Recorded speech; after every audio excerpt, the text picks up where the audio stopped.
Hi, good morning, everyone. So I'd like to welcome everyone to our Rise Up and Act Youth Summit, Dare to Say Yes. Hope you're ready for what the Rise Up and Act Youth have put together in these past months. Before we get started, I do want to mention that this session will be recorded. So my name is Miguel Villegas, my pronouns are he, him, and I am a community organizer at the Wall Las Memorias for Rise Up and Act program. So I'm happy to start you guys off with the Dare to Say Yes Summit. So a little bit of background on our program. So Rise Up and Act started 2 years ago at the height of the pandemic. It began as a virtual program for youth to be able to advocate for health policies in their communities. And as part of the program, we started a social media campaign that would serve as a COVID-19 resource. So for those of you that follow us at Rise Up and Act, you've seen our work. And it serves as an awareness campaign to keep youth and their communities up to date with relevant and creative content. So for the first year of this program, we were meeting bi-weekly and giving workshops and trainings that consisted of historical context workshops that highlighted how and why our communities of color are far more disproportionately impacted from topics such as mental health, substance use, and COVID-19. This year, we have continued conversations to develop their own voice, and they have come together to put a community event like this one together for you all. With that being said, I'll pass it on to Stevie. Good morning, everybody. Thank you for joining us today. My name is Stevie, and I'm a community organizer with the Wall Las Memorias for the program Rise Up and Act. Today, we'll be changing the narrative and learning how to make conscious decisions. We'll be saying yes to education, to educating ourselves. We'll be saying yes to less judgmental spaces, saying yes to a world outside of our own, and yes to new coping strategies.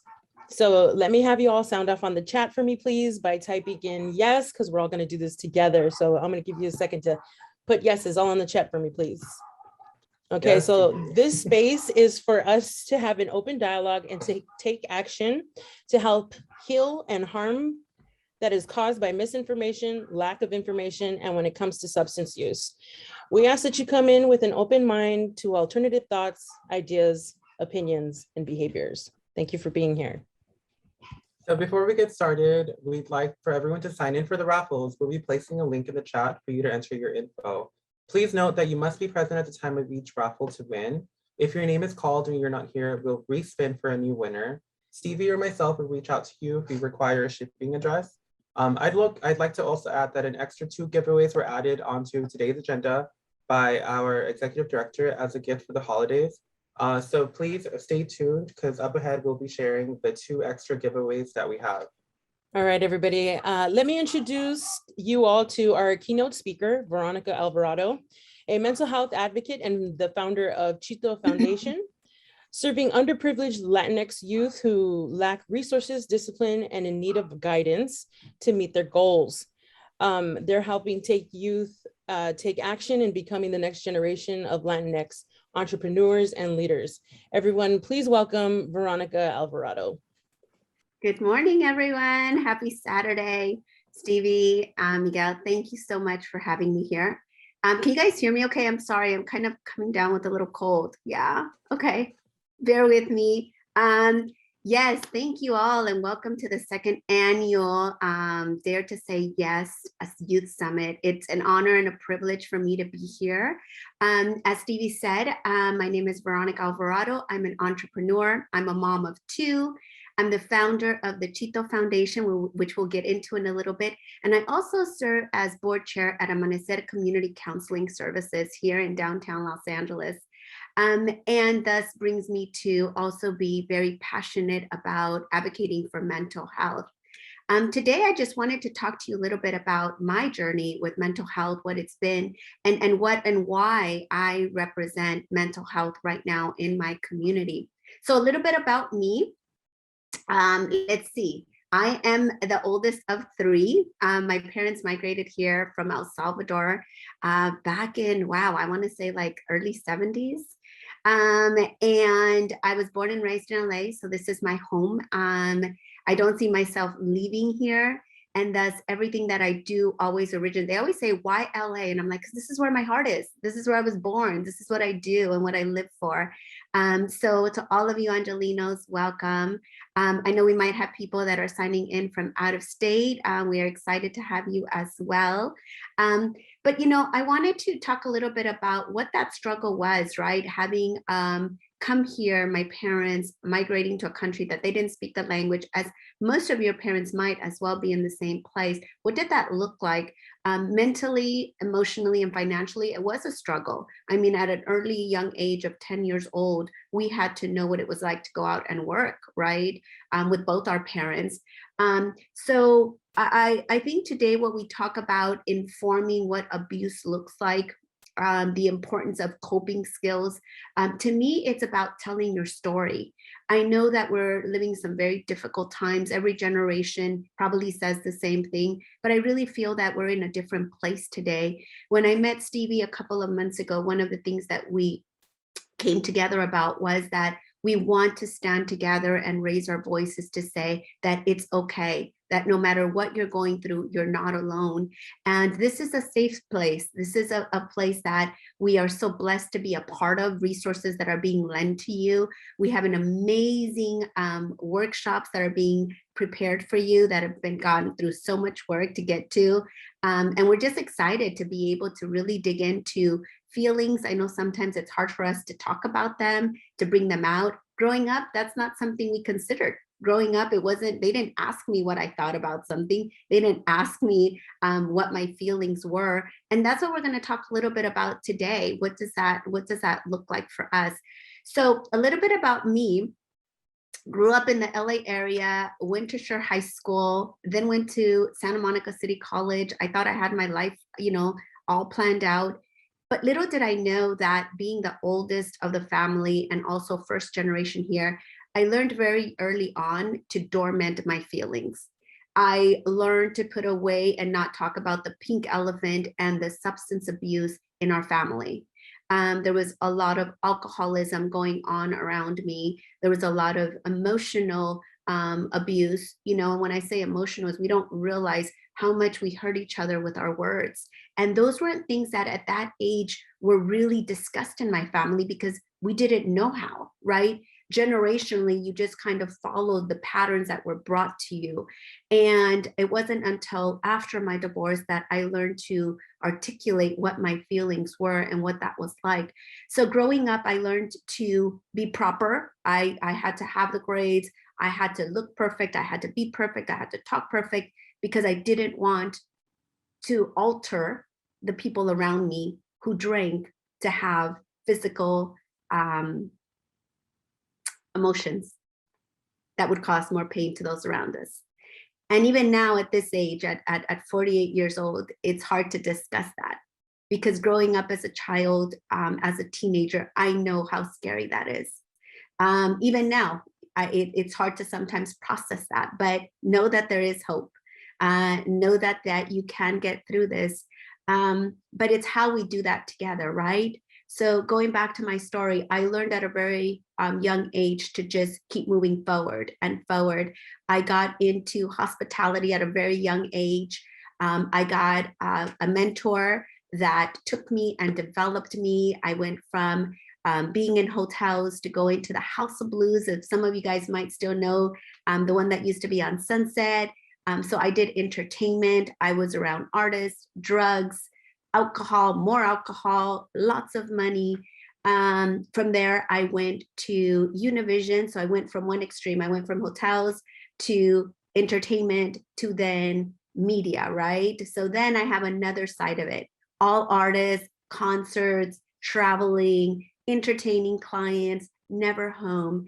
And what happened to Veronica during this time, right, was I just kept putting layers and layers of protection over me of what I was feeling, just working and just being in the zone. Fast forward to 2004, I go through a horrible divorce, and physical abuse is still, you know, kind of seen around me, not me personally, but just around me. And I'm like, nope, that's not me. That's not me. That's not anything near me. Alcohol abuse in my family, drug abuse. When I say family, it's near me, right? Not anything that I consumed, but it's almost as if I had.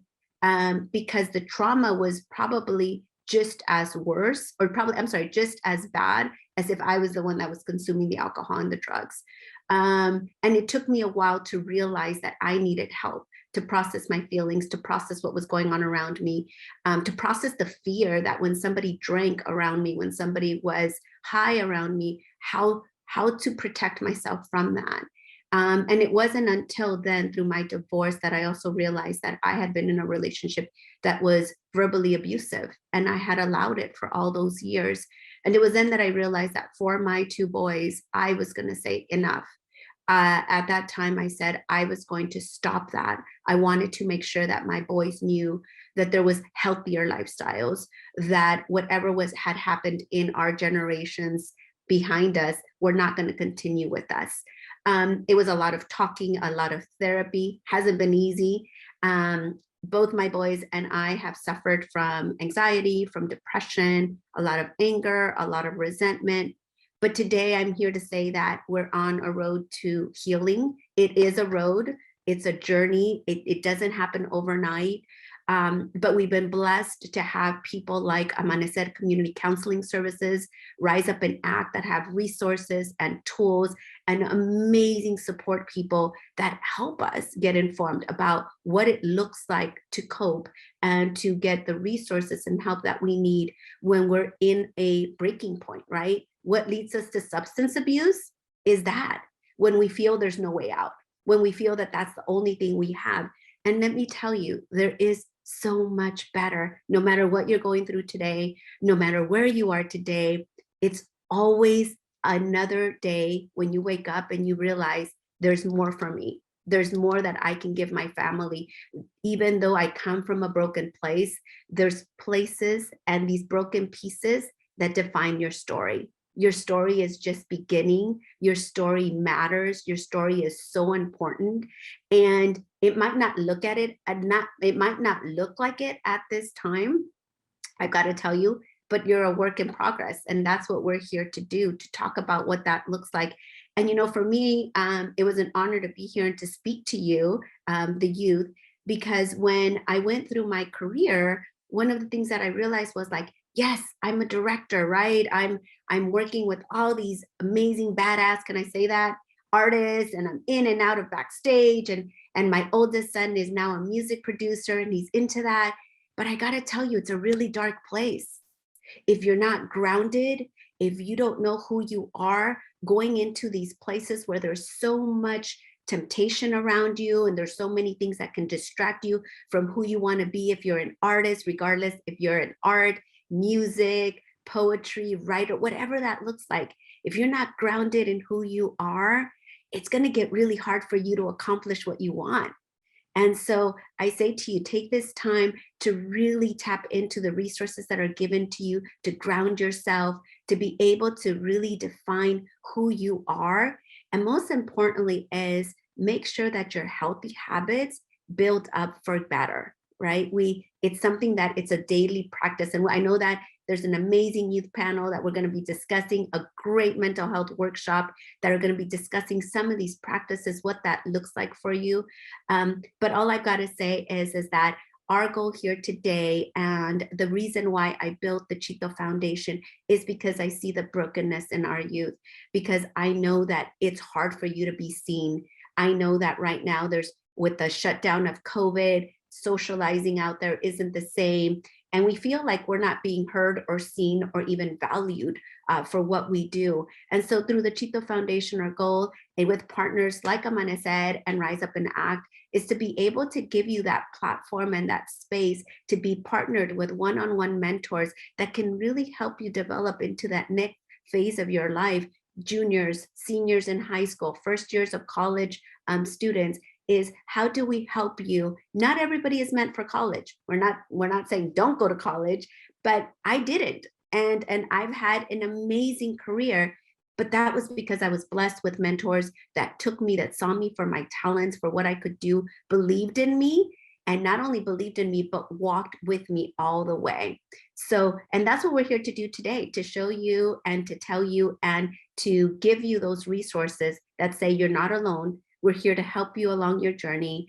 And we encourage you to plug in to anything that is being offered to you today.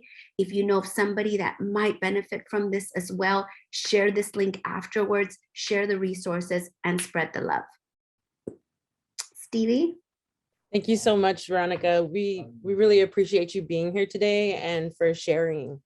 I want to really open up the chat now to anybody who may have questions for Veronica, or on any questions that you might want to be enlightened on. Please go ahead and leave some questions in the chat.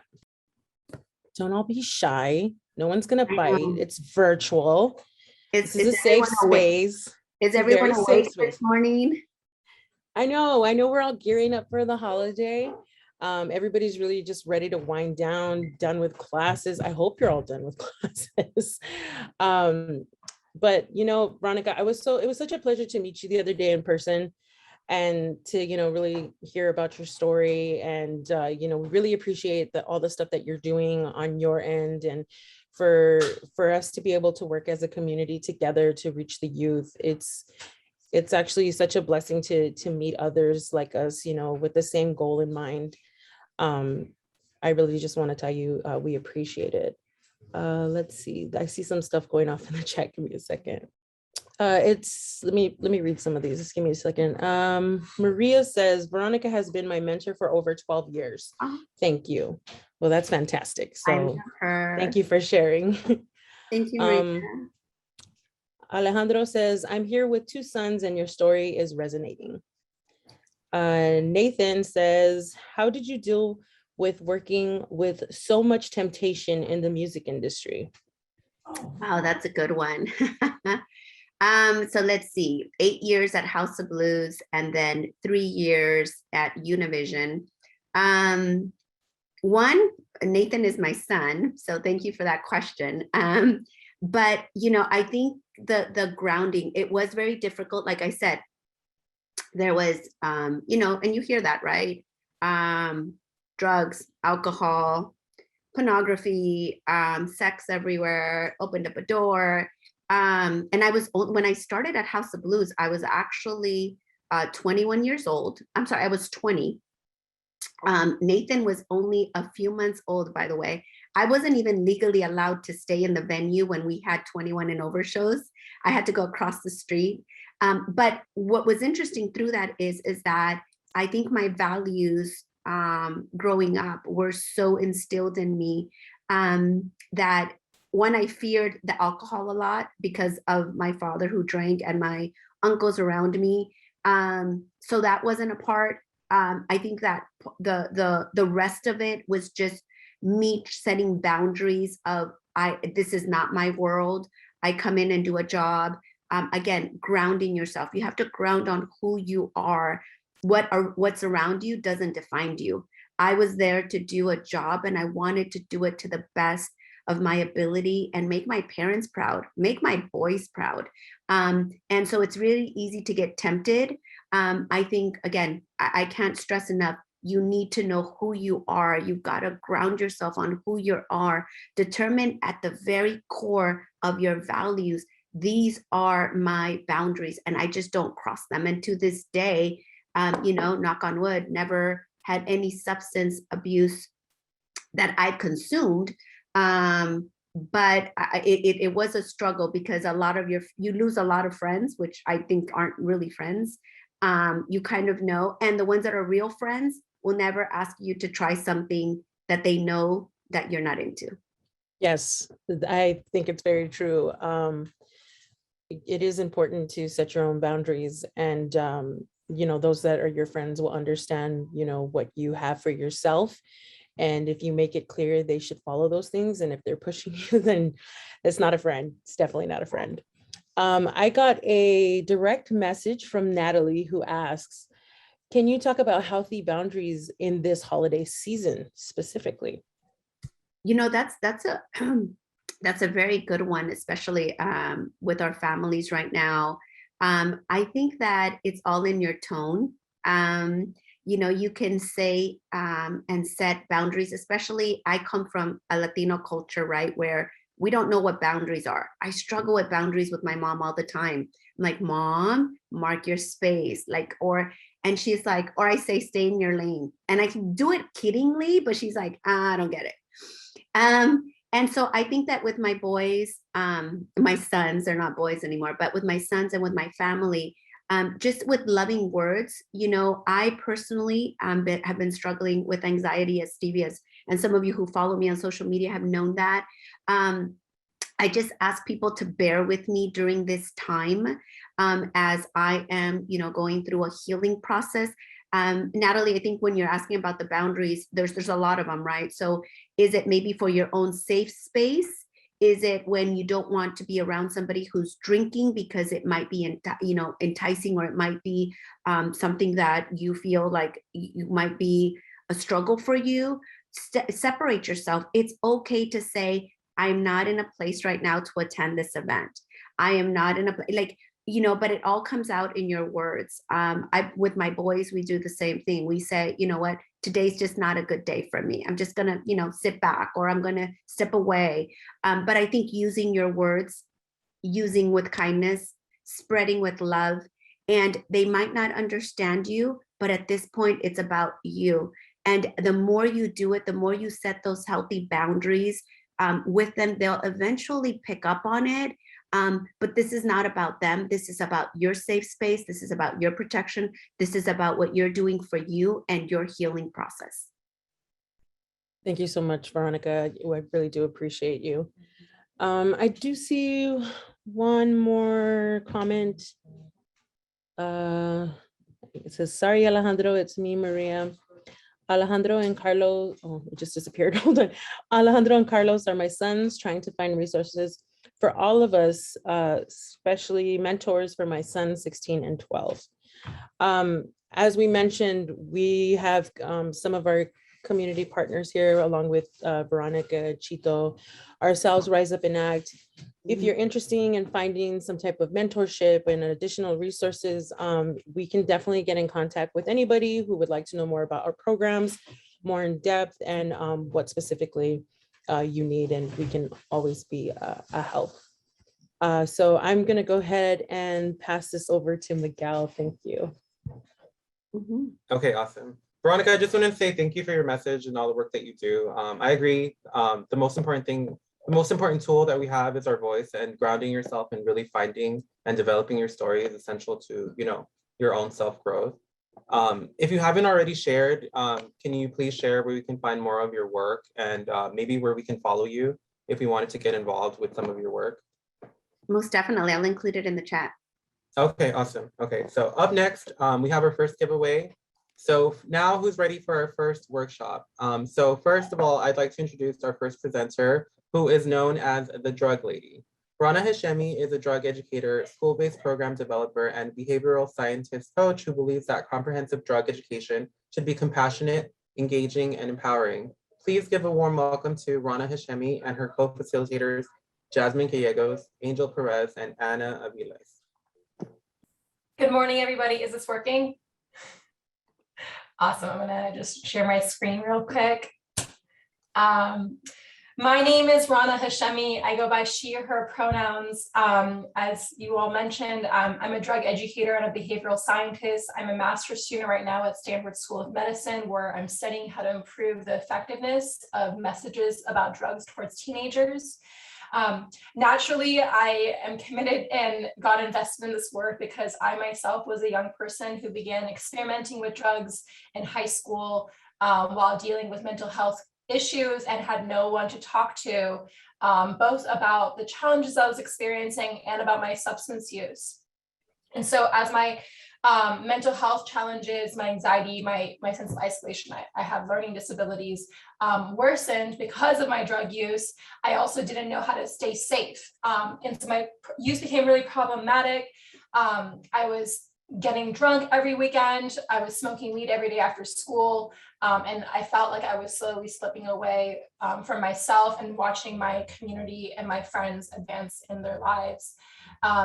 What finally shook me was the overdose of one of my best friends, who we just started out smoking weed together, and then he ended up escalating into other substances and tragically overdosed off of mixing Xanax and alcohol. And so I felt a lot of guilt because of this, especially because I was involved in his earlier stages of use. But as I started to study the history of drug education more, I realized that while it was safer for us to not use at all, by denying young people honest information about how to stay safe, I wasn't able to help my friends. And so today's conversation is going to be about destigmatizing, talking about drug experiences and drug use so that other young people don't feel ashamed to ask for help if they are not abstinent. And I also want to provide a new framework for how we should think about drugs, in addition to providing you all with information about how to stay safe. So my co-facilitators for this workshop are Jasmine Gallegos, Angel Perez, and Ana Aviles. Unfortunately, Jasmine has a family emergency. She worked really hard on this, so just shout out to her, but she's not able to be here. But she was an integral part of coming up with the design of the workshop. So here is the agenda that we're going to be going through. And actually, before I jump in and provide you all with some information, I wanted to put you all into some breakout groups. You will have about 2 minutes each to discuss what role have drugs currently played in your life? How have drugs influenced your life? So assign automatically. Okay, sorry, 1 second. Okay, so you'll be in breakout groups of 3 people and just discuss how have drugs influenced your life, or what is the role that drugs have played in your life? And then we're gonna report back in the chat common factors in the story. So pay attention to maybe differences or similarities that you hear about. You'll have 2 minutes each. Screen again. Welcome. Okay, so please share in the chat some similarities or common themes that you noticed about in your group. What were some of the things that you all talked about? That substance use is seen as acceptable if not done often. Alcohol abuse, teens and alcohol.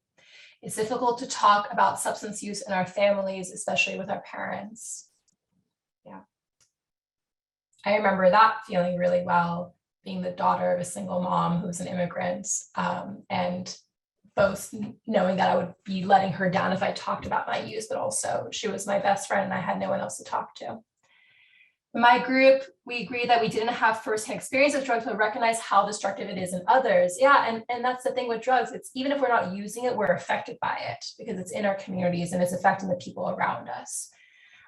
Substances sold by other peers.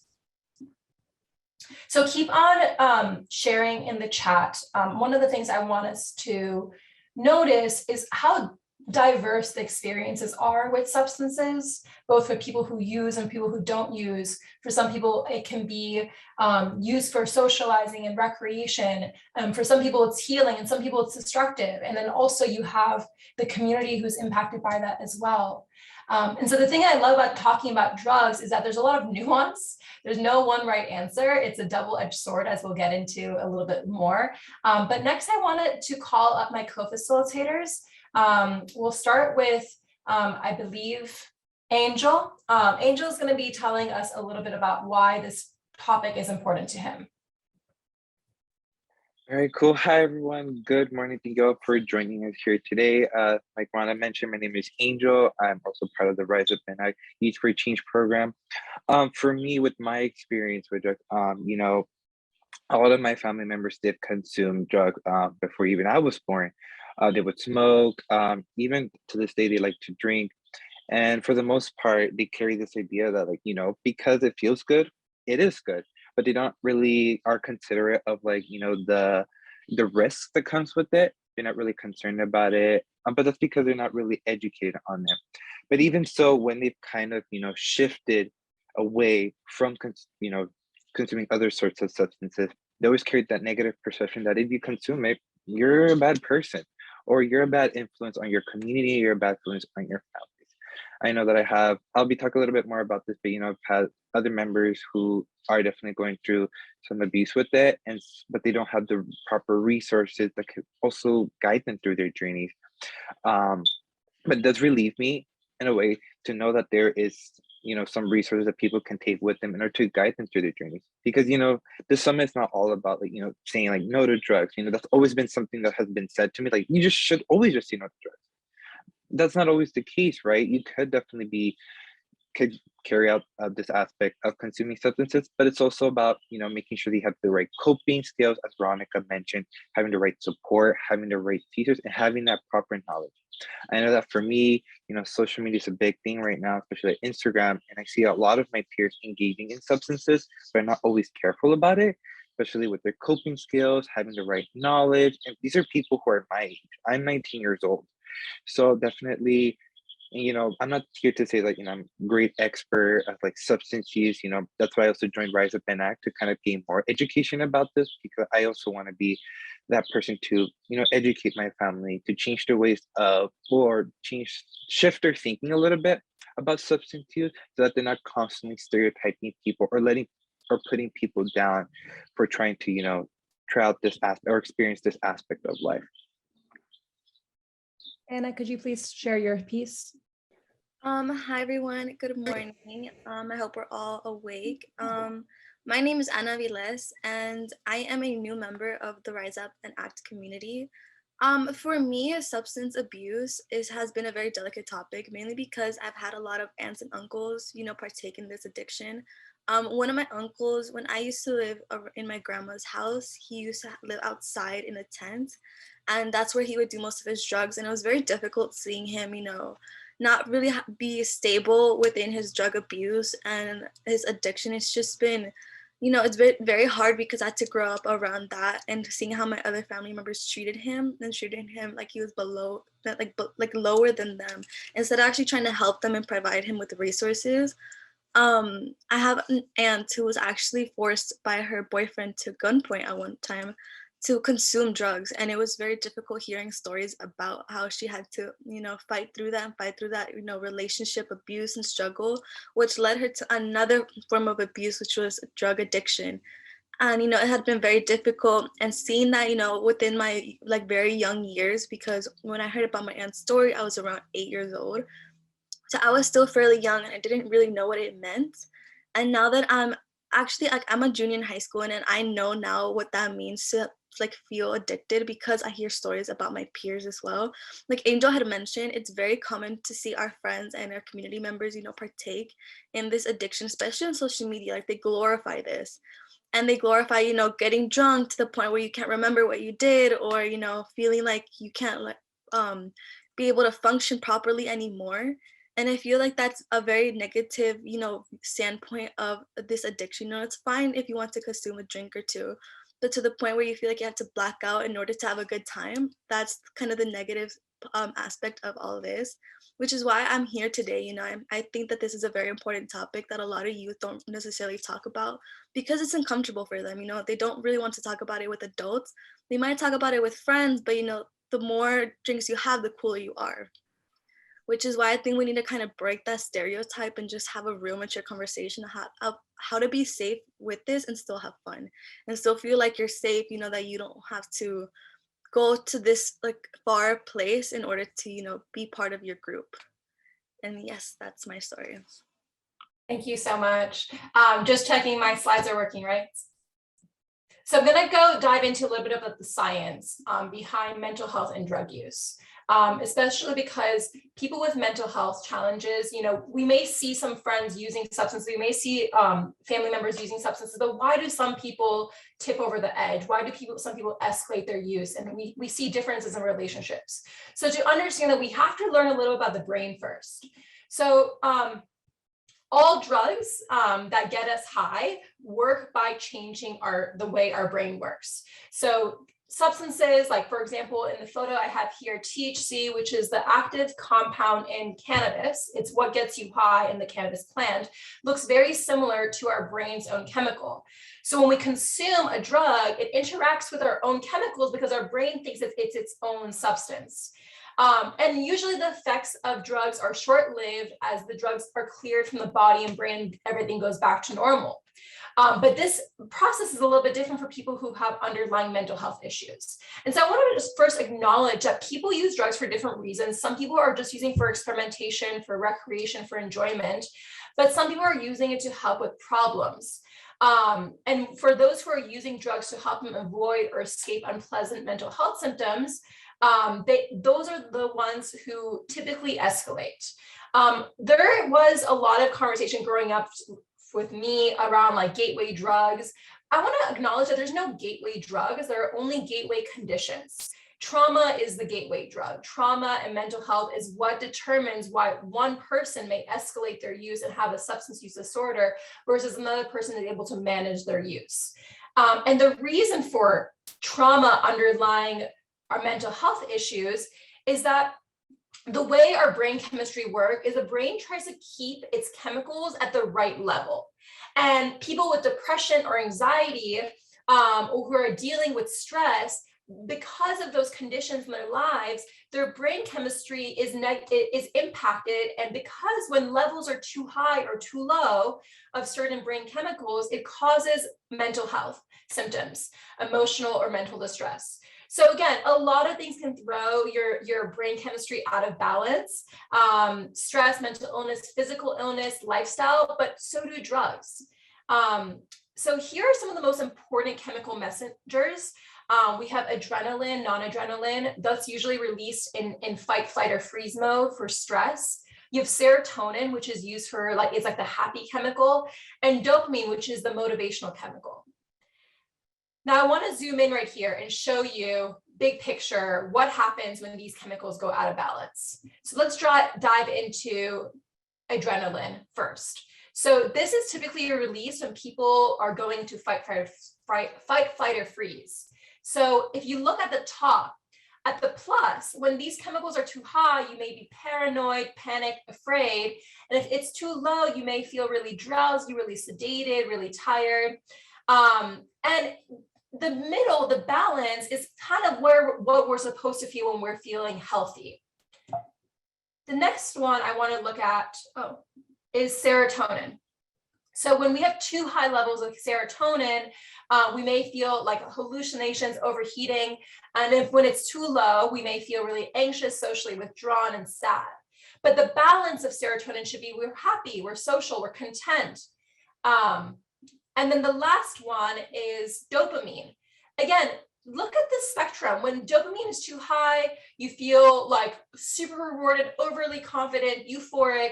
And when dopamine is too low, you may feel depressed, everything feels bad, everything feels unrewarded. And then the normal balance is we should feel confident and rewarded and just feel like we are motivated in life. So as these chemicals go too high or too low, we may get some of these symptoms. And the reason why I want us to become literate about our brain chemistry is that we can notice when are we too high in serotonin or when are we too low in serotonin. We can notice like, okay, my lack of feeling rewarded maybe has to do with me not having enough dopamine. And there's natural ways that we can change our brain chemistry. And when we change our brain chemistry in like holistic health self-care, we are then better able to maintain balance, because drugs are a double-edged sword. They are both curative and causative. They may bring relief in the short term, but in the long term, they whack our brain chemistry they throw our brain chemistry out of whack more. So you may hear some people say cannabis can relieve anxiety, but it can also cause anxiety. Alcohol can make you feel relaxed, but it can also increase aggression. So the reasons why is that, for example, cannabis may increase serotonin, but then these drugs are not adding more brain chemicals. It's using your existing supply, meaning that when I smoke weed or if I drink alcohol or if I take MDMA, I'm not adding in drugs. I'm releasing my brain's own chemical supply. So that's how drugs make us feel happy. They increase and they release our brain's own chemicals, but these drugs don't contain dopamine and serotonin themselves. So we drain our supply, and those with mental health challenges, which frankly, like most of us do, we are all battling some sort of anxiety or depression or stress in our life. Life's hard. Because of that, the drugs use up our chemicals faster, and low levels of these chemicals create those unpleasant mental health symptoms. And it can take a while to fill that tank back up. You can think of it as like a gas tank. And using drugs before your tank is full is going to make it harder to recover. Also, I want to acknowledge that many people have lower levels of these chemicals, and so they may experience low moods. People who have depression, who are put on antidepressant pills, those release serotonin. But how do we fill up our tank naturally? So a couple of things I want to talk about. For those of you who use drugs or who have family members who use drugs, taking breaks from your use to allow your brain to recover. People may not be ready to quit drugs, but if we frame it as like part of self-care and part of helping them replenish their chemical supply, they could be more open and receptive to it. Having a healthy diet with lots of building blocks with nutrients. Nutrients and food are the building blocks of our brain chemistry. So one way of increasing our brain chemical supply is by eating healthy foods. Making sure that we're getting good quality natural sleep, reducing screen time and the use of caffeine. This will allow our brain to find balance first thing in the morning. That feeling when you wake up after a really good night of sleep and you just feel sharp and ready, that's your brain back in balance. Exercising, ideally out light. Fun fact, when you exercise, you release your brain's own cannabinoid. So it's a natural way of feeling the cannabis high. Talking to your friends about how you feel and how they can help, even if it's just calling a friend and having them come sit at on the edge of your bed, just don't isolate yourself. And using relaxation techniques and breathing exercises to manage stress. With good self-care, drug use doesn't have to cause harm to your mental health, but we all have to look after our brains, even if we don't use drugs. It's even more important if you use drugs and you want to stay well. But so this is a little bit about mental health and how our mental health is impacted by drug use, but some people may not even be ready to address their mental health. If I have a friend or if I work with a client and they are presenting both anxiety symptoms and substance use symptoms, I try to first address the underlying mental health conditions through this holistic healthcare practices of how do you improve your chemical tank. But if they're not ready to make those kinds of changes, the next thing I want to do is make sure that their drug use is going to stay is as safe as possible. So we're going to do an activity right now. I'm going to put you all into 4 groups, and I'm going to be sharing a website, which I think is a really great website for resources. And these groups of 4, there's going to be a lot of you, so you may want to divide and conquer. I'm going to give you all a PowerPoint, and on the PowerPoint, you're going to be able to create a resource for your community. Each of you will be assigned one drug. It's going to be either alcohol, cannabis, MDMA, or each group will be assigned one drug. You're going to review the drug page, and then you're going to compile the information about the questions that I've asked on the right onto the PowerPoint, and then you're going to present back. But I don't want you to just present back the straight information, because the information is on the page. I want you to present why is this information important and something you will consider in the future. So I'm going to first share in this large group. Where's my chats? Oh, there we go. So that's the website that I want you all to go on. You can open it up, but I'm now going to divide you up into groups, and each group is going to focus on one drug. So there'll be 5 to 6 of you in each group. So I'm going to open all the rooms right now, and then I'll share with you, based off the group that you're in, it's going to be associated with the PowerPoint slide. So I'll open them up. I'll share with you the Google Doc. Welcome back, everybody. Sorry that was a little bit more confusing than I wanted it to be, but I think you all got it and at least got onto the website. I'm seeing some great stuff on the slides. So I'm going to have group 7 who did the alcohol share some of the things that they found interesting. Real quick, don't worry about reading off your whole slides. I'm going to share the screen right now. We'll have access to this information. More so, please let us know what's something you found interesting or something that you're going to be considering or sharing with a friend. I was in group 7, Cool. so I can share. So something that I learned from the website with our group was that you can only drink 14 units per week. And I guess personally, I didn't know that because like no one really talks about like how much you should drink. It's always like, oh, you should have like 1 cup or just like 1 shot or something, but they never like specify like the exact unit. So that was something interesting that I learned. Yeah, and that one's really important because units change depending on what type of alcohol it is. So a unit of beer is different than a unit of like vodka or tequila or wine. And so knowing that when the potency increases, and like tequila and vodka have the highest potency alcohol, you have to use a lot less. Like a unit is 1 ounce versus a unit of wine is maybe 5 ounces. And I also love that you notice how the effects begin 15 to 20 minutes after consumption. I had a student once who told me that the first time that they drank, they took 8 shots within 10 minutes because they couldn't feel anything. And it takes about 20 minutes to even 40 minutes for the effect of one drink to kick in. So that's wonderful. Thank you for highlighting that. I'm going to go to the next group, the cannabis group. Can you please share something that you found interesting from your research? All right, cool. I'm gonna speak for my group. I was in group 2. Definitely, Ruby, if you're listening, definitely input anything if I miss anything. So I think most of what I've learned in terms of harm reduction for cannabis is that, definitely drink plenty of water. I kind of see that come up plenty of times. And this is like before, and this comes up before you consume cannabis, during consumption, and after consumption, because you can definitely feel unwell in every aspect when you're consuming. If you want to make sure that you're drinking plenty of water so that you prevent yourself from feeling unwell, but it can happen that you feel unwell during consumption. So they do recommend, or the website recommends, that you drink little sips, not too much, and also consume sugar, but small bites as well, not so much. Definitely, if you get the hangover feeling afterwards, definitely drink water and rest and get plenty of sleep. In terms of long-term effects, it can affect you. This is particularly for us adolescents. You can have some impaired spatial orientation. So this is mostly like the way you see things. Verbal fluency can affect you, that the way you speak, and then as well as reduction in inhibition. I think the interesting fact that I was able to find surprising was that it's kind of considered the safest drug, because you can see cannabis used for therapy if used correctly. But I'm assuming that because this is used in therapy, you do have to be some recommended to use that cannabis, because again, you want to make sure that we are have the proper knowledge and we have that proper support.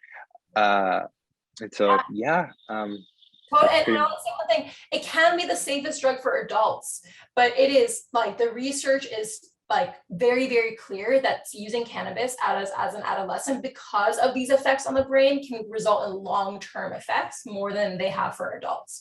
But I love the thing you mentioned about water. Water is super important. Anytime you're smoking anything, you get very dehydrated. Dehydration is going to mess your brain chemistry even more. And so remember, if you are using drugs, you're already altering your brain chemistry. Make sure you're doing things, those self-care practices that are going to help your brain recover faster. And like we are like, what, 70% water. I'm going to go to the last group. Thank you so much, Angel. Can the nicotine group share one thing that they found interesting that they're going to be considering? So for our group, we actually, some of us saw that there was some kind of like contradictions to what their harm reduction looked like, which you later kind of explained. So basically, some of the harm reduction strategies to nicotine was to switch to less harmful nicotine and maybe try e-cigarettes or vaping, which we know are also just as harmful, but for different reasons. And so another one was secondhand smoking, which, at least to our knowledge, secondhand smoking was actually worse than actually smoking, from what we've learned. But again, you let us know that that also depends on where you're at in your health and where you're at in your addiction as well. Yeah, exactly. And to feedback for everybody else, e-cigarettes can be less harmful if you are a person who's been smoking for many years combustible cigarettes, because you're removing the tar. But e-cigarettes can be more harmful if you're a teenager because the nicotine content is higher, making it more addictive. So it sort of depends on where you all are. And that's the kind of thing with harm reduction and drug education, is that it's really complicated. There's a lot of factors to consider about yourself, about your environment, about your goals in your life, about the drug that you're using. And so this is by no means like, I did not want this to be like a comprehensive dive into any one drug, but rather how can you start thinking about mental health and drug use more holistically, understanding the way that we impact our brain chemistry and how we can improve our brain chemistry in natural ways. And also, if we have friends or family members who are using drugs, to let them know that you can do this in a safer way. You can do this in a way that's still honoring and prioritizing your health and your well-being. So please make use of the Drugs and Me website as a resource. Keep looking through it, sharing with your friends, and keep also thinking about the ways that you can take care of your own brain health, whether you do or you do not use drugs. I'm gonna open up the floor for any questions. I know we are sort of out of time. Are we? We're at time. So let's just give an opportunity if anybody has a question to go ahead and put it in the chat. We'll try to take one.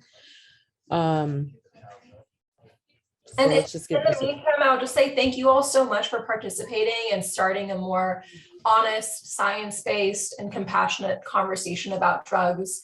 For your vulnerability, for your open-mindedness to consider that maybe there's another way that we can deal with drugs as a society and as a community. Wonderful. Any questions? I see something that just popped up. I learned about Molly and what it is from group 3. I'm not too sure if that was a question, but if more of a statement as they learned something new.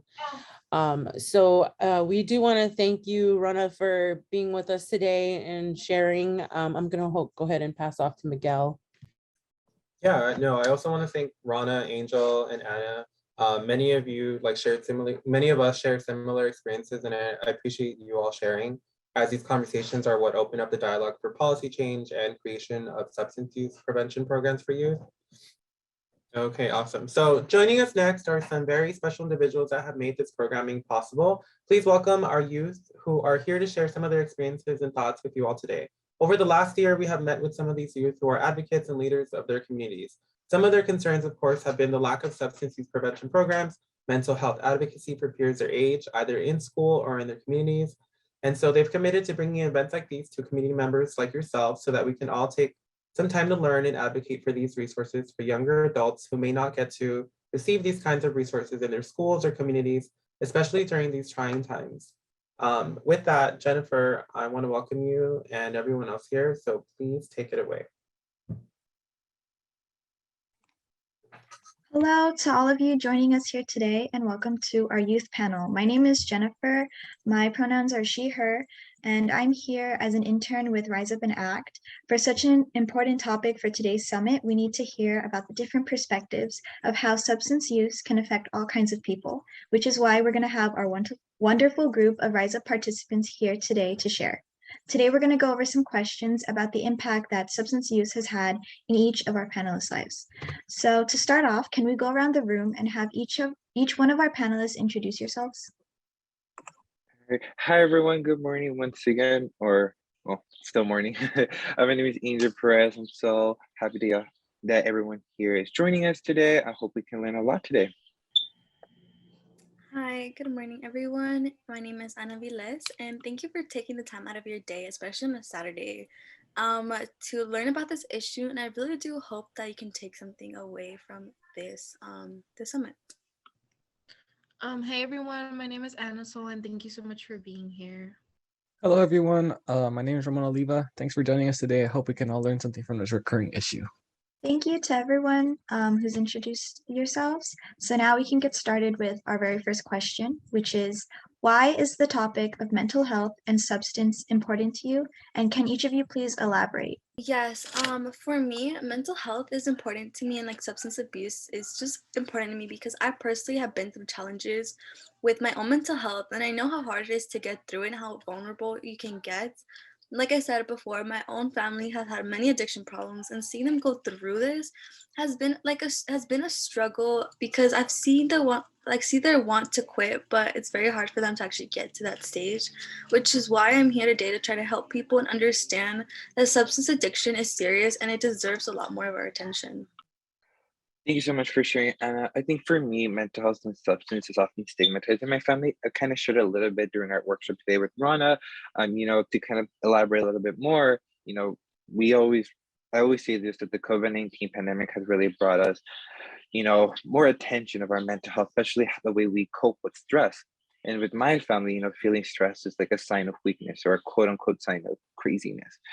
It was not productive, and it's always just harmful to me to know that I shouldn't feel stressed, or it gives me that idea that feeling stressed is not productive at all. It's just, and so, I've kind of had to overcome that type of thinking to know that we all feel stressed, and there's definitely some good ways to cope with it. Definitely, and I felt that during high school. I'm a first generation college student. I'm a second year at Dominguez Hills, and so many of my experiences will not relate to my family. So I really had to kind of, know how to cope with it. Really build a support system with my friends and family members. In terms of substance, I've mentioned that my family would always dictate that, if you consume substances, you're a bad person or you're a bad influence to your community. And so hopefully, today we can take away some sources and be better educated on this topic in order to break more stigmas and promote better resources to protect our mental health and our journey with substance use. So the topic of substance use is important to me because I've been told many times that substances can have a feel-good sensation, but I also know that they have a terrible long-term effect. So I just want to know the whole picture before I have a clear view on substance use.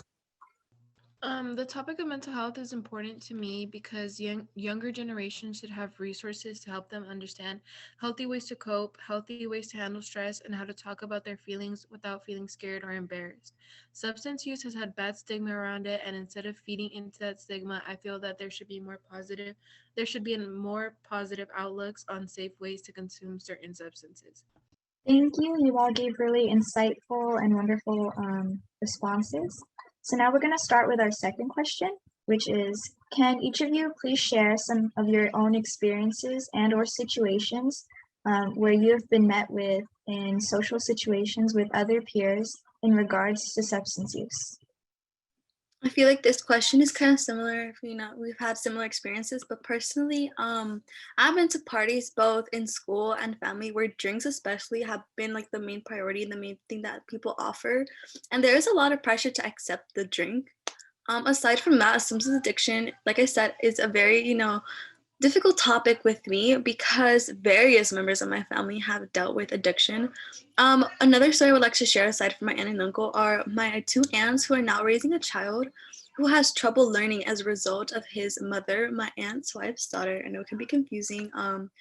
Their daughter shared that she consumed drugs while she was pregnant, and it has been difficult seeing how my nephew has to struggle with comprehension as a result of his mother's decisions. And I know that most likely it will get harder for him as he grows up and he develops. I just hope that I can be able to help him through these obstacles because it is unfair seeing how other people have to suffer consequences because one can truly comprehend how difficult and how delicate this thing is and how to be safer while consuming. Thank you, Anna. So I've mentioned before that my family members used to smoke. They, drink, especially at parties, but they're not always aware of the consequences of it, both positive and negative. Most of my family members did quit because they just associate, consuming substance with a life of misery. They like to use my uncle for an example. So I have an uncle from my dad's side who currently lives in Tijuana, and he is going through a difficult journey with substance use. He has going through addiction and abuse. He was for a couple of months in rehabilitation in Mexico, but he decided to escape from it, and the center did not want him back because they saw that because he wasn't willing to help himself, they can't help him at all, which is kind of a little bit upsetting to hear about it because, he needs that support in order to overcome this difficult journey. And right now he's trying to make a living. He lives in the poorest sectors in the poorest communities of Tijuana. He spends his time building houses in order to make money, but constantly my grandparents have to visit him and give him food and other resources in order to survive. Which is, and they like to use that example of, he's an example of a bad person, of a bad influence. But I know that because my uncle didn't have the proper knowledge or support about substances, that, he could have navigated this life a little bit more better. And, that's why this one of the few reasons why I joined Rise Up is to gain that education that I can then pass it on to my family members and to my community. I also mentioned peers on social media love to consume substances, and Anna mentioned that they like to glorify it. But again, they're not always aware of the pros and cons about it. And so therefore we need more education, especially on our youth, because I always say the less the person knows, the more they want to do it and the more they glorify it. So we definitely want to be more concerned about that, so that people can really navigate this a little bit better. Some an experience I've been through with substance use is that my dad used to get drunk a lot with his friend. He would get drunk to the point where he would become so goofy and just laugh a lot. And my dad used to be extremely serious and strict. So seeing how alcohol can have the complete opposite effect on somebody, it scares me because I consider myself to be pretty happy. So what if I were to take alcohol and I just became completely depressed? And ever since 2019 started, he's completely stopped. Well, he hasn't completely stopped. He only drinks about 1 or 2 beers and just stops there. I also recently had a friend of mine who did an edible and got extremely sick. He had a stomach ache, he had a headache, and he started throwing up. The next day, I just told him how that might not have been a good idea, and now he just tells everybody how horrible edibles can be. An experience I've had with substance use has really just been that I've been to family gatherings where there has been drinking, but I've never been offered anything, which I think is good. I have had close friends invite me to go smoke with them or even go to parties where there will be drinking, but they also always understood when I like refuse to partake because I feel like that's not really my scene and it shouldn't be. Um, but yeah, were always very understanding, and I feel that I've never been peer pressured in any way. Thank you once again. I'm pretty sure that our audience here today can relate to a lot of the experiences that you guys had. So now we're going to go with our third question, which is, in the past, have your schools ever touched on mental health or substance education prevention? And if so, what are some of the improvements that you see are needed? Well, in my case, for mental health, my school has opened up a well-being center. We can go and talk to people as well as take some time if you need to throughout the day. And this program in this room does get more publicized a lot in my school. Aside from that, my school does also have a substance prevention program, but it's not like they try to grab students' attention with it. I think that in this case, both programs should be equally publicized and be viewed as equally important. But I am glad that we at least have them available. You know, most programs typically stereotype the people who need like these resources by saying that they only come from certain backgrounds, when in reality, people from all different types of backgrounds can become involved and can become addicted to drugs.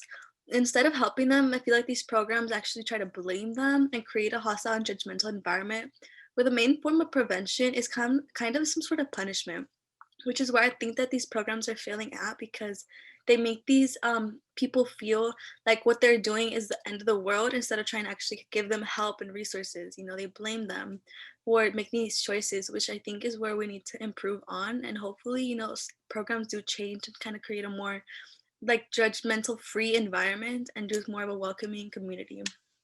So my school has talked about substance use before and why we shouldn't do it, but this was only a small unit in ninth grade for health, but they never really went into they never went to depth on how it affects the body. It was more, they were trying to stick to us that if you use substances or if you abuse them, then you're gonna end up doing horrible in life. You're gonna be a failure.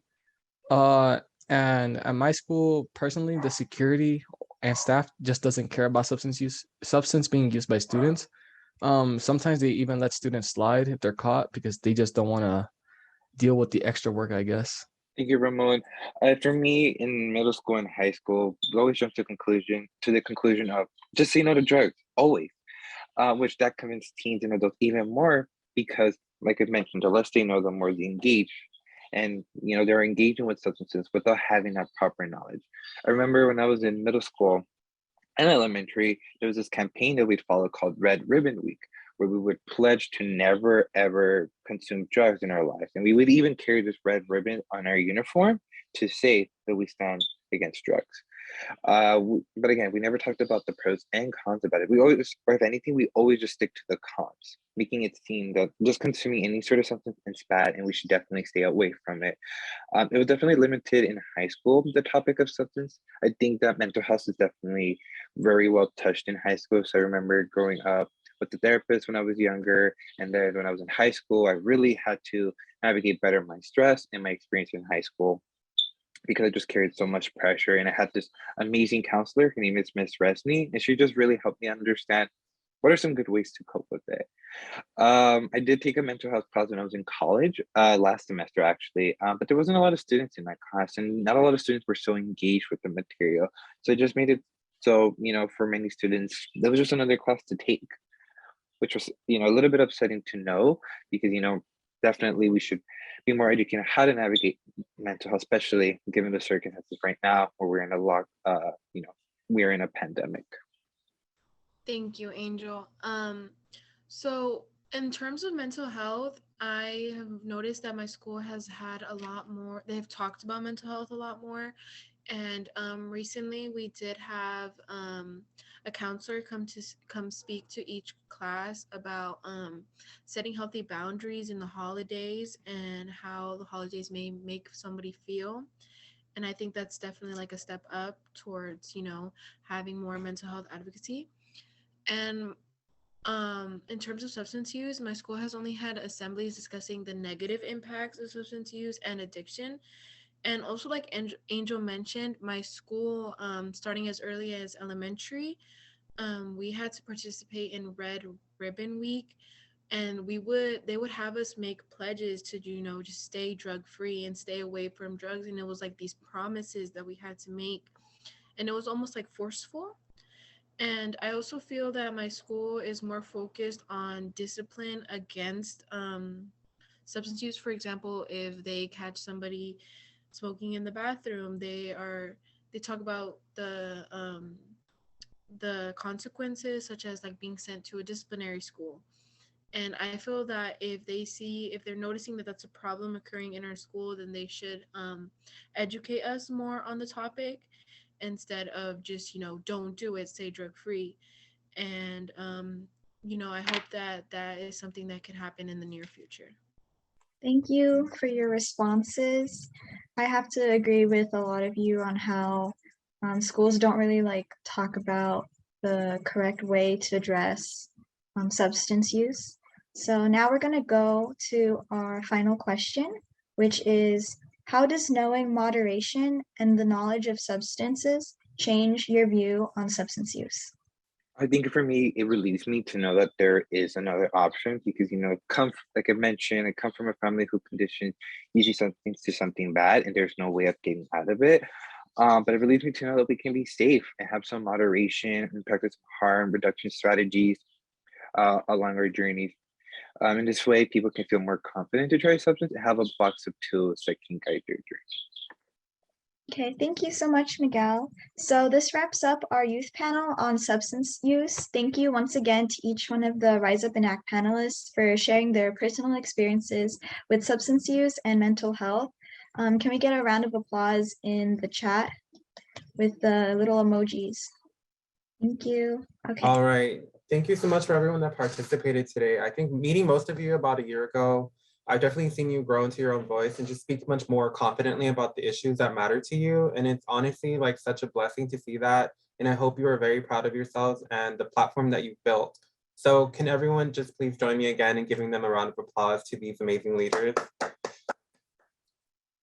So coming up next, I'd like to introduce our next presenter, Renato Perez, who is a psychotherapist and counselor committed to guiding clients through a journey of self-improvement and self-discovery. He specializes in supporting clients through trauma and has extensive training and experience in the subject. As an LGBTQ+ affirmative therapist, he can support clients of any gender identity or expression. Renato, thank you so much for joining us today. Hi, everybody. Thank you for having me. It's a pleasure to be here.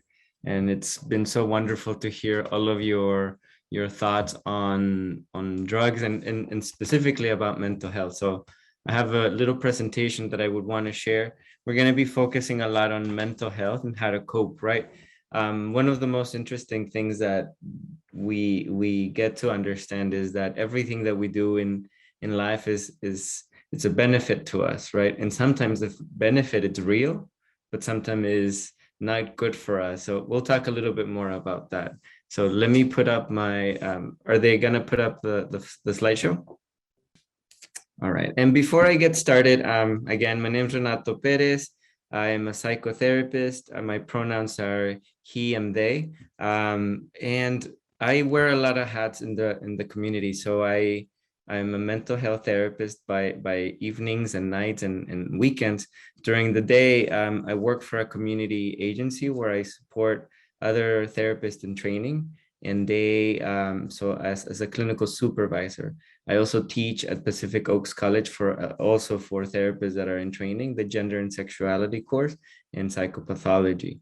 And the reason why I started to venture into mental health was because of my own journey with mental health. It was very challenging for me to grow up with my mom who had depression and who was very unavailable at some times in my life. And so I was taking that very personally, not understanding her journey, right? And so as we grow up, we get to choose how we cope with our mental health.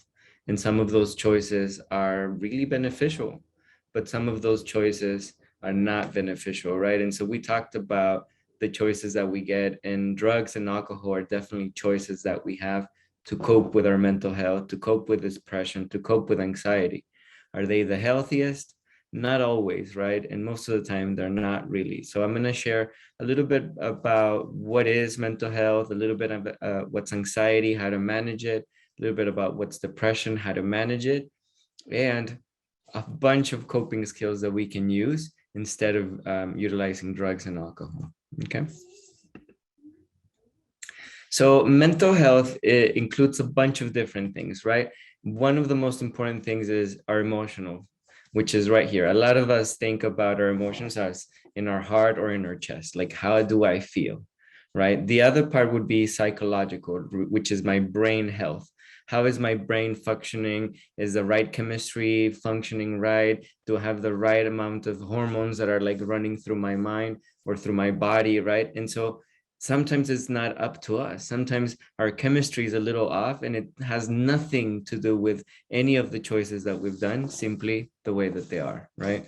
And then the other one is social well-being. That means who's in our community, who is our support system, who is around us, do we have a healthy environment, are we growing up in a place that feels welcoming, are we growing up in a place that's dangerous, are we afraid to walk alone at night, anything like along those lines, right? So social well-being is how well do we feel supported by our community and the people around us, right? And things that contribute to our mental health, like I mentioned, is genes and brain chemistry. Genes are very important, right? So for example, like I shared, my mom has suffered from depression. So it's not for certain that I will be suffering from depression, but it's more likely that I will suffer from depression or that I would experience some depression in my lifetime, right? So already that gives me some information about who I am, like where my parents come from really shows up in my life, right? And like I mentioned before, also brain chemistry. It's very sad. It's some of the news that we hear about people that die of suicide, right? And one of the questions that always comes up with a lot of those celebrities that really have money, they have good families, they have everything, right? In quotes, it's that they still suffer from depression. And a lot of the times it's not really about something that happened to me, but more about my brain chemistry. My brain chemistry is not producing the right amounts of hormones or serotonin, like we've talked in earlier presentations. And so my brain chemistry is not sufficient to keep me or make me feel happy. And so medication is very important for those. A family history of mental health problems, like I mentioned, and life experiences such as abuse, trauma, or traumatic experiences, right? So another factor that is really important for us is if anything happens to us. So depression and anxiety often happens to us because something happened, right? There's a trauma event. A lot of us come from abusive households. A lot of us come from parents who were alcoholics. We saw a lot of violence. We grew up in dangerous neighborhoods. Some of us were sexually abused as kids. Some of us saw violence in our home. Some of us were ridiculed, bullied at school. So all of that really contributes to us as we grow up. And then when we enter school, we grow up, we enter the work field, and we still continue to experience some trauma throughout our lives. So we get to cope with our traumas in different types of ways. And we'll talk a little bit more about that. I know that the COVID-19 pandemic has been really shifting a lot of the things for us, and it really changed our mental health status or our mental health services, really. I'll tell you from my own experience, right? As a therapist, I went from seeing maybe 20 clients to having a wait list of maybe 30 people that want services, that are looking for services. So that just tells you a lot about how the COVID-19 pandemic really affected our mental health, right? There are already like a lot of conversations about how the COVID-19, staying more at home, working from home, has increased substance abuse, right? Especially at the beginning when there were people trying to cope with staying at home and changing a lot of things. There was a lot of consumption of alcoholic beverages, wine, and even cannabis, right? Like it skyrocketed the use. So we were coping, we were trying to manage. Was it the healthiest? Not really, right? So the good thing about mental health, that it is treatable, right? There are results and there are things that we can do, and recovery is possible, right? So even if we've suffered from depression or anxiety at some point, some of us may have that forever, for our entire life, but treatment is real, and it really supports people, right? And like I mentioned, some of the evidence that I have is I myself went through periods of depression and anxiety that I was able to get support through psychotherapy that really supported my life, right? My mom today is doing way better. She's using medication that really supports her, as well as therapy. So including a lot of those things. And the last one, right, is self-care. Self-care is really important. And I'm going to have a whole bunch of things about self-care at the end. So I don't want to talk a lot about that. But self-care is the other component that is really important for us to be supported in our mental health. Okay, next slide. So depression, right? So when we talk about depression, right, usually there's a couple different things that we think about depression. Something happened in our life that caused us to be sad, right? Somebody died, my pet died, something really tragic happened in my life, something, it's an event that came up, right, for me, that's causing me to become depressed, right? And so some of those signs could be pains, headaches, cramps, problems, loss of interest in activities that I used to enjoy, including sex.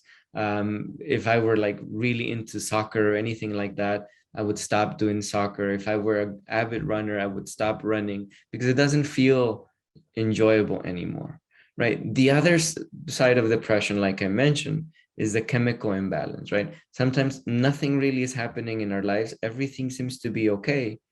I just can't seem to get out of the bed, right? Trouble falling asleep or staying too much in bed, right? Wanting to take naps all the time. Any changes in my eating habits, whether I eat too much or not wanting to eat at all, thinking about suicide, or it doesn't even really have to be like I want to kill myself, but a lot of the times suicide ideation really sounds more like I just want to go to bed and not wake up, or the world will be so much better if I weren't here. This is so hard, I can't handle it anymore. I just don't want to be here anymore. That's how sometimes it sounds.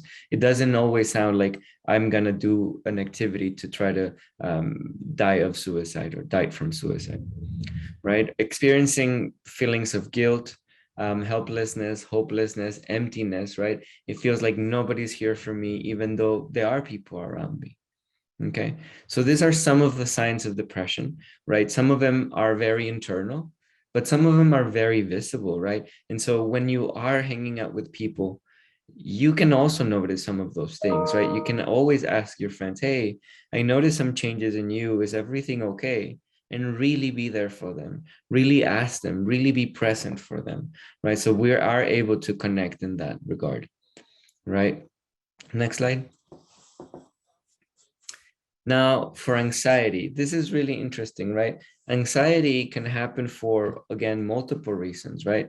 So the way that it feels is excessive worry. So me thinking a lot about certain things, difficulty sleeping or restlessness, a little very similar to depression, right? Fatigue, getting tired, having poor concentration. I can't concentrate at school or at work or even watching Netflix. I can't even pay attention to a show. Irritability and tension, right? I'm get really annoyed or really angry really fast. Some physical responses could be an increased heart rate, palpitations. Sometimes we think like something terrible is about to happen, right? Like a premonition. Other physical things would be like sweating or hot flashes, chest pain or shortness of breath. And a lot of us already have experienced a panic attack or an anxiety attack, right? And so feelings of terror, like something terrible is about to happen, I know for a fact, right? So the interesting thing about anxiety, no, it's okay, you can change it. The interesting thing about anxiety is that it's an important thing that we have to have, right? So anxiety or fear is just an alarm that we have. We all have it, and it's super important that we have it. So the best idea that we can, the best example that I can give you is, if I didn't have anxiety or I didn't have fear in my body as an alarm system, if I were to open my door in the morning and there's a lion out there and I have zero fear, I would just walk straight to the lion. What would happen to me? No questions about it. The lion's not gonna be kind to me and play with me. They're gonna eat me, right? I'm done, right? But thank God I have an alarm system in my body that allows me to create a response, which is the fight or flight response, that it works really fast. So my anxiety really allows me to think really quickly and say, I gotta run away, I gotta fight the lion, I gotta play dead, I gotta jump the fence, I gotta do something to keep myself alive. So anxiety is just really an alarm that we have to keep us alive. How beautiful is that, right? So the next time that you're feeling anxiety, instead of getting angry at your body, be like, oh, why am I feeling this way? I want you to do this. The first thing, your first response should be, thank you. Thank you for warning me that there's something happening in my world that you're perceiving as dangerous. The next thing that I want you to do is to look around to see if you're safe. And if you feel safe, you get to tell your body, it's okay, we're safe. I don't need to feel anxiety right now. Thank you for trying to keep me safe though. The other side of it is, if you are in danger, then listening to our anxiety is important, right? So that we are able to pay attention to what's going on. So that's the difference between having a full mind of anxiety, just a lot of things, a lot of information, and being mindful. Being mindful means that I get to pay attention to my surroundings, that I get to understand that if I am in danger, I get to create a plan. I get to make a change, right? For me to feel safer, for me to be a little bit better off, okay? Another way that we can control some of our anxiety, and this is really interesting, right? So there are things that we can control, and there are things that we can't control. I'm sure you've all seen some of this variation of the circle of control, right? In the inner circle, we have the things that we can control. And in the outside, all of the things that I get to let go of, right? They don't belong to me, I can't change them. So for example, things that I can control are create my attitude, right? If I get really anxious about like what I'm seeing on social media, I get to limit my social media intake. I get to treat myself with kindness, right? If somebody's really irritating to me, I get to keep my distance as much as I can, right? things that are not outside, that are not in my control, for example, that I get to, whatever other people do. I can't control them, right? But I can control myself. I can control like whether I can be like go to my room and not talk to anybody. I get to say I don't want to interact. I get to hang up the phone. I get to turn off social media, but I can't control what other people do or say, right? So those are some of the things that I can utilize to kind of like understand what are some of the good thoughts that I can create. So what are real lions are the things that I can control, right? I can run away from them or I can move them. What are fake lions, right? I don't have any control over them. The interesting thing when we experience trauma is that, let's say that we live in a place that it's infested with lions. And every time I open my door, there's lions. And everywhere I go, there's lions. So I'm always on the lookout, right? I'm always like watching myself because it's dangerous. It's a dangerous place to live. But then all of a sudden, I get transplanted and they move me to a new place. No more lions, lion free. But the interesting thing is that my body's not going to be like, oh yeah, we're good. Let's just walk around and we're safe. My brain is going to still tell me, hey, watch out. There's still going to be some lions out there. So I'm still going to control cautious. I'm still going to walk around being careful because I'm so scared. And it's going to take me a long time for my body to allow myself to relax. So that is what happens when we come from a household of trauma, right? Or violence or abuse, of alcoholism, right? We are living in a place full of lions. And then we get ourselves into a safer space and we're saying like, well, what's going on? Like I'm good now. I should feel no more anxiety and depression. But my body's not ready. So I get to process it all. I get to be kind to myself. And every time you feel that anxiety, you get to say, thank you for trying to keep me safe. I know what you're doing. I know what you're doing. I love you. Thank you for protecting me. But right now, there's no more lions. There's actually really nice people around me. There's a lot of beautiful things that I can enjoy. And I get to focus and be mindful of the things that are around me. Okay. So this is the most important part of the presentation. So if you were like zooming off, this is the important part, right? So these are the 5 pillars of self-care, which is, this is how we get to come back to a place where we feel safe, right? So the first one, right, and is spiritual healing, right? And you don't have to believe in God or anything at all. Spiritual healing could be just connecting with the universe, connecting with Mother Earth, getting in contact with a tree or anything, the wind, and just allowing yourself to be connected. Some of the ways that you can do spiritual healing could be through prayer. It could be through just sitting outside in nature, right? Being connected to Mother Earth, to the universe, feeling the universe. Meditation is a beautiful way of spiritual healing, right? If you practice any religion, chanting, prayers, any of that really supports. The other one is physical health. Now you get to check in with yourself. You have your own body.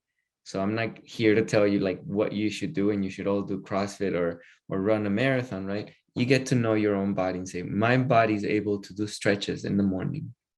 And that's it. My body's able to do yoga. Amazing, do yoga.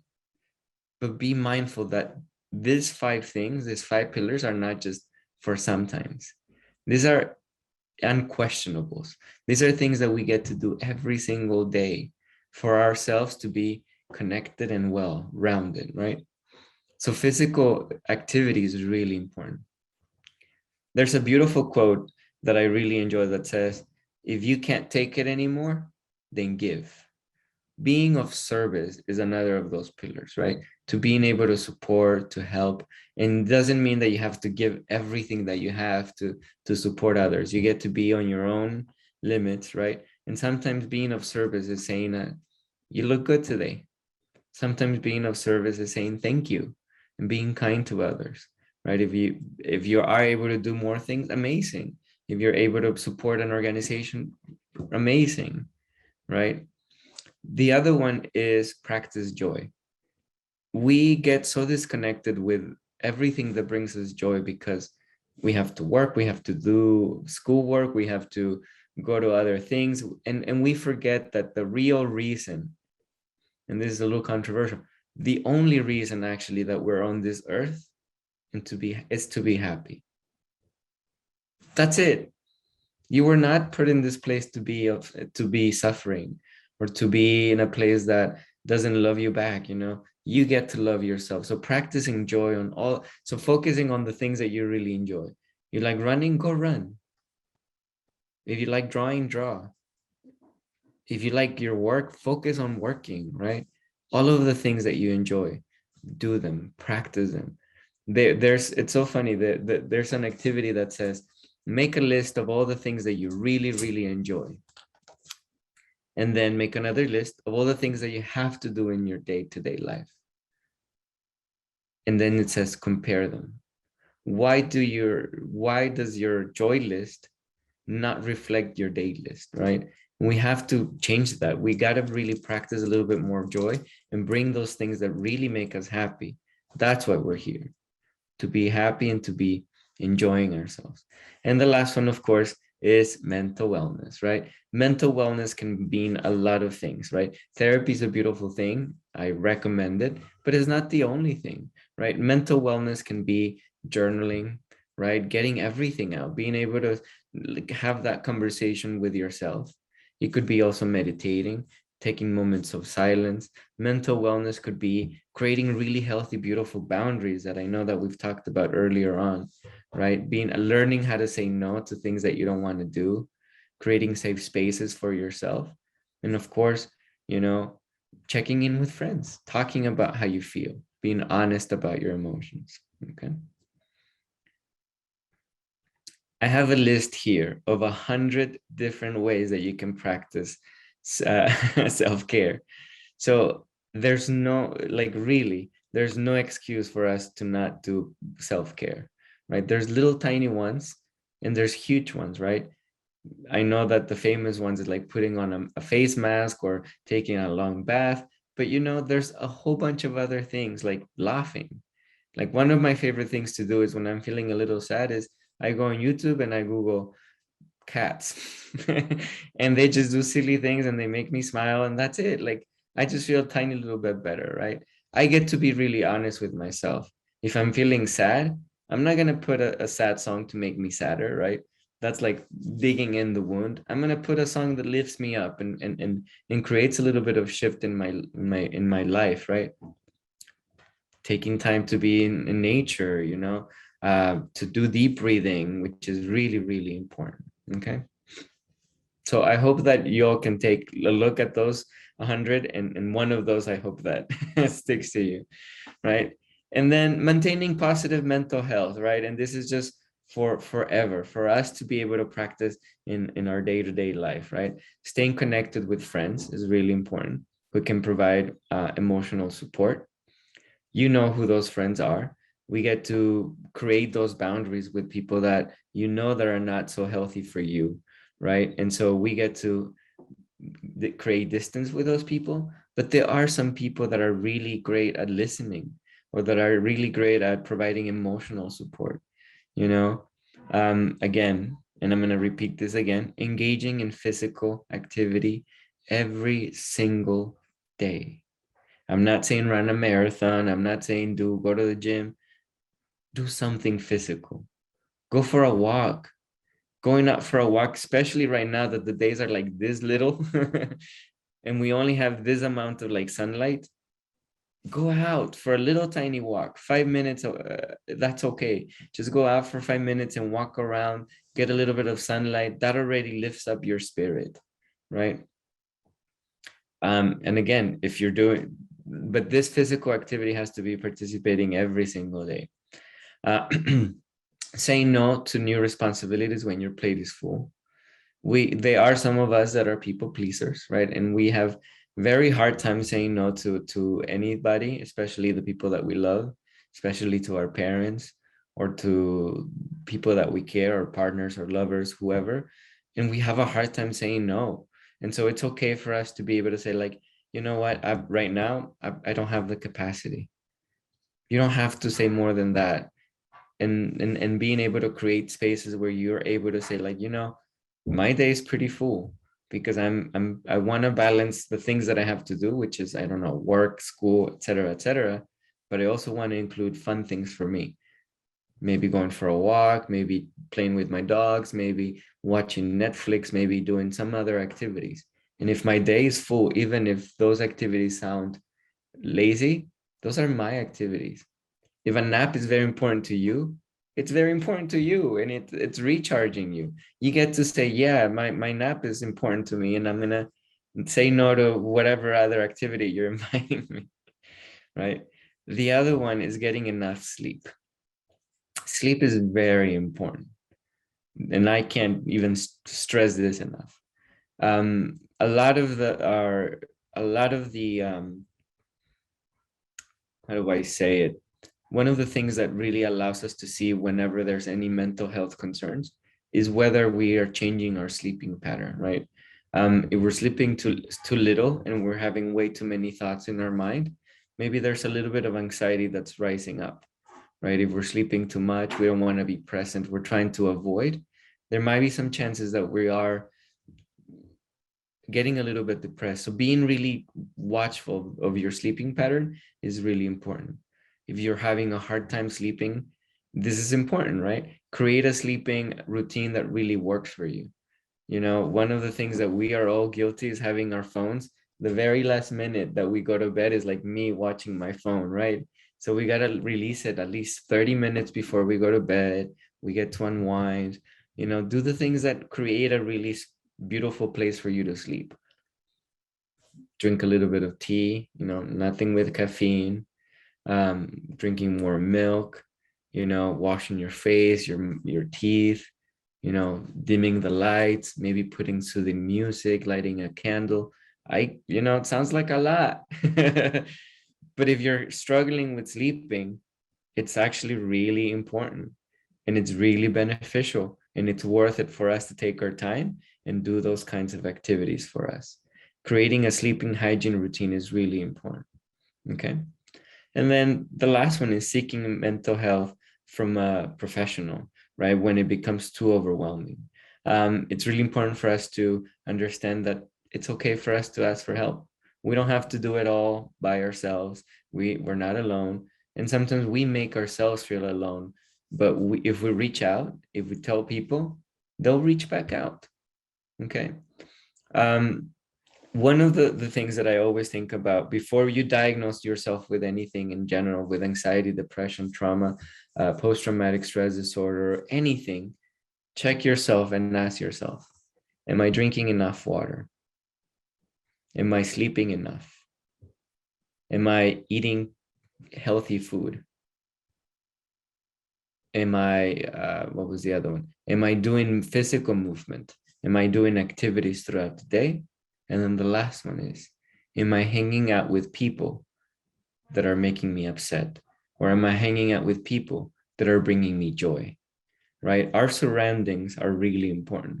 So watch who you're hanging out with, right? It's important for us to recognize that sometimes being around not healthy people for us could really mess up with our mental health. And I'm not saying people are bad, right? I don't think that there's good and bad people, but sometimes they're bad for us at this moment, or sometimes they're going through a really difficult time that we're not able to be present for them, and it's okay for us to create some distance.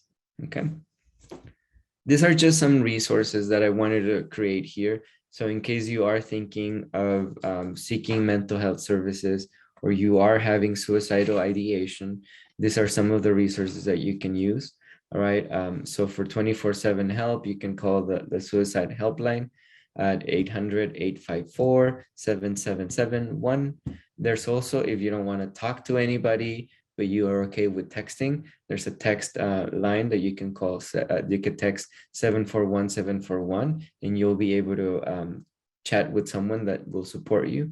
If you're looking for mental health services near your area and you're in Los Angeles County, you can dial 211, and they can try to support you in finding a mental health agency, right? And also, the National Alliance for Mental Illness is NAMI, which is supportive for people with illnesses and for families who have illnesses, right? For family members that have illnesses. Okay. And I think that is it. I think the next slide is just questions, right? I'm here to answer any questions or any comments that you may have. And I love to see the chat room that was so active. So thank you. That's awesome. Thank you so much, Renato, for sharing these coping mechanisms with us. I know sometimes we take these for granted, but they're extremely like grounding and helpful when we find ourselves in situations, or just like you said, in everyday life. So I think it's also very important to keep practicing these mechanisms to be able to like hone them, because it definitely is like work that we must continuously do. But for sure, let's open the chat up for some questions. Let's give it a few minutes. Are you currently taking any clients? I am. I do have a wait list, so but I always welcome the calls, right? So if you have any questions, you can always contact me. And my contact information was on the last slide. You can always contact me. I would love to chat with you, create a conversation with you. And if I'm not the right fit for you, or I don't have the room, I will find someone for you. I'll try to support you in finding another therapist that does have the space. I have a comment from Jennifer, not a question, but I just wanted to say thank you. And what you said is very true. Thank you. Thank you for being here and for listening, right? And the Renato Perez LCSW is my Instagram. I'm pretty active in social media. So if you ever have any questions, just hit me up there as well, and I'll try to respond as well. I just want to say, oh, sorry, Miguel. I just wanted to say you should follow Renato on Instagram. I do, and I get to see his stories and his TikToks, which are fantastic. And they're very educational when it comes to mental health. So definitely check those out. Thank you. That was one of my challenges, right? To not be so serious about mental health and to allow myself to be silly and to be okay with laughing about myself. So TikToks really supported that. And I always try to bring them back to mental health and how do I share a lot of coping skills through that. And so it's useful to be there. I did want to ask, like, are there any resources maybe at the top of your head that you can suggest to maybe Spanish speaking folks, like maybe our parents, older relatives? Yeah, I mean, resources, there are a lot of agencies that do have like therapists that speak Spanish. I myself, I am bilingual, and there's a lot of therapists that are bilingual. If you're looking specifically for therapy, there's Latinx therapy or therapy for Latinx, which is another one, which are both ¿cómo se llaman? Search engines where you can find therapists that are Latinx or that speak Spanish, right? If you're looking for more resources, there's a bunch of podcasts that I really enjoy. I myself have a podcast that it's called the Luis and Renato podcast, and it's in Spanish. It's all in Spanish, and we talk about just mental health. We bring a lot of guests that we deal a lot with their traumas and how they kind of like manage it and kind of like their mental health journey, which is also another resource that our parents that have a little bit more of a separation from therapy they're having a hard time, listening to other people's experience may get them to soften up before they start looking into services themselves. It looks like Angel has a question. So Angel, you can go ahead and unmute yourself and ask. Thank you, Stevie. Thank you so much, Renato, for all of your information. I just had a quick question because, I mentioned that mental health is often stigmatized in my family, especially therapy. Like a lot of it took me a while to kind of get into counseling because, like my parents would always say, like, you just need to stop being stressed and stuff like that. And they often, kind of have a negative perception of therapy that like only crazy people go into it. So like, how can someone kind of overcome those conversations where therapy is always looked down upon or always seen as a bad thing for our mental health? Yeah, and it's been a struggle in our community, right? I think a lot of our parents still have that perception that therapy is only for crazy people, and they even confuse psychiatry with mental health or with therapy, right? So I think just talking about it with our family is really important. So creating conversations, I love that, especially for the younger generations. I think it's becoming such a normalized topic that even like artists are talking about like their therapy journey, right? And so I think the only thing that we can do, we can't force them, right? The only thing that we can do is talk about it, talk more about it. If you're already going to therapy, talk about it with your friends, talk about it with your parents. This is what I learned in therapy. This is how it's supporting me. This is the things that I'm learning through therapy. Having conversations around that. If you know somebody that they admire, bring it up. Do you know that your favorite singer is going to therapy as well, and they're getting services as well? It's silly, but it really helps and supports their understanding. Not only culturally, but I think also our and I'll tell you from my personal experience, religion played a huge part on my mom's aversion to therapy. She's like, no, that's not something that we do. We always just trust God, and that's the only one that can create us. But I also think that there are changes and shifts, and even in religion, and in church, they already are bringing up a lot of like topics about mental health in there, in normalizing therapy as well. So slowly but surely, but talking about it really supports like that journey. Thank you so much. And I'm glad you shared a little bit about religion, because I definitely see that with my family. Like, you just gotta trust God.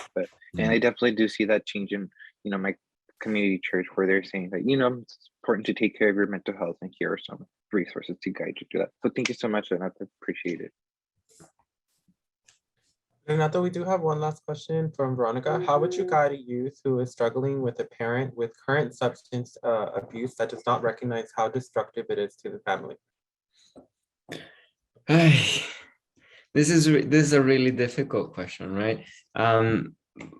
Did you all watch that movie Aladdin? When Aladdin rubs the lamp and the genie comes out, and the genie says, I can grant you any wish that you want, except I can't bring anybody back from the dead.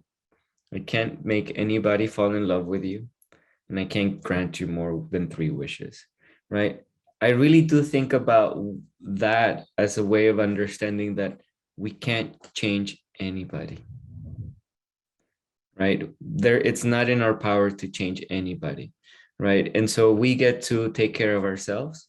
We get to create healthy boundaries, and we get to create spaces for us that feel healthy. If my parent is not recognizing that they have a problem with alcohol or with any substance, I get to create a space between me and them, right? I get to say, like, listen, I think you need the support. I'm here for you if you need it, but I also need to take care of myself and create some distance. And it's really hurtful.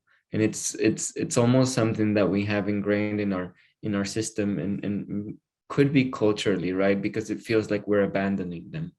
It feels like we're not letting, but we are not, right? We're saying, I'm here for you. I want to help you. There's an issue with you. There's a problem that I would love for you to get support, but I can't be here and pick up the pieces every single time, because it's dangerous for everybody, right? Some of the people that use substances can become violent or aggressive when they're under the influence.